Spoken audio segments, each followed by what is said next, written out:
Namaste viewers, welcome to Nana Devula channel. Let us have some more insights and a deeper understanding of the Dvaita Vedānta. The practical and spiritual angle in this Dvaita Vedānta emphasizes that a personal relationship with God, it is only possible through duality. Let us try to understand it in two parts, that is practical and spiritual angle and metaphysical realism. Like this we'll try to understand this. Now, from the spiritual angle, Dvaita asserts that since the individual soul, jīva, and God, Īśvara, are different, distinct, the relationship between them is inherently personal. This distinction makes it possible for the devotee to approach God in various personal roles, as a servant, as a child, as a friend, even as an enemy also. Hiranyaksha, Hiranyakashipu, all those people, in this story, they said they would like to go to Hari as early as possible, therefore they don't mind 3 or 4 janmas as their force. So the intimacy of this relationship enhances the devotee's emotional connection and devotion, making spiritual practices both heartfelt and relatable.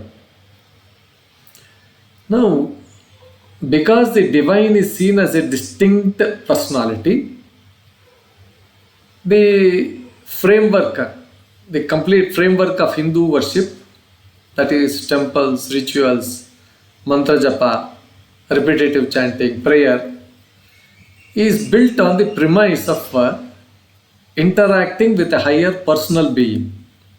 For example, temples and sacred icons.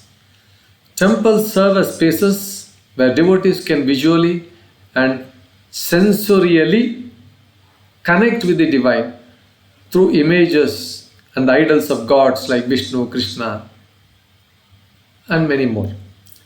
These icons are not abstract symbols, but embodiments of the divine personality. Now, if you look at the mantra japa and prayer, the repetitive chanting of the sacred names or mantras such as Govinda, Om Namo Narayana, Om Namah, anything, reinforces the idea that the divine is accessible and the devotee can nurture a genuine, ongoing conversation with the God. He can converse with the God. Even the rituals, practices like offering flowers, lighting lamps, reciting shlokas, reciting mantras, doing puja, so many things, create an environment of surrender and love. They help the devotee express their devotion in tangible ways and sustain that personal bond. This personal approach is reflected in many scriptures. For instance, in the Bhagavad Gita, Lord Krishna encourages Arjuna to perform his duty in devotion, bhakti, without attachment to the results. This highlights the importance of serving and loving the divine as a distinct entity. Now, if we look at the other metaphysical realism, here you acknowledge the material world in contrast to non-dual philosophies like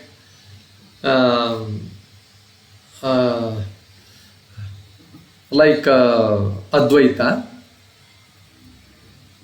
They regard the material world as mere illusion, mithya. Dvaita Vedānta upholds the reality of the world.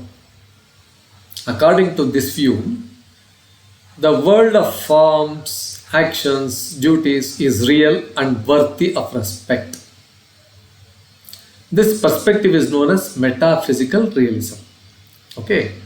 Now, here there is some dignity of worldly duties also, ethical responsibility. Since the material world is real, the duties, dharma of an individual, whether personal, social, or occupational, whatever it is, they are significant and must be performed with sincerity. Every action in the world contributes to one's karmic journey.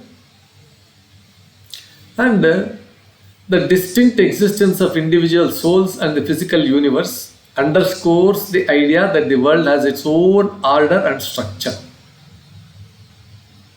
There is a social order, there is a creation, there is society, nature, and creation are not ephemeral illusions but are endowed with an intrinsic reality that supports human life. Now, there is a devotional engagement also. For a Dvaita practitioner, this means that while one strives for spiritual liberation, one must also engage responsibly with the world. By fulfilling one's duties and acting ethically, the devotee expresses their devotion to God, who is the supreme orchestrator of this tangible reality.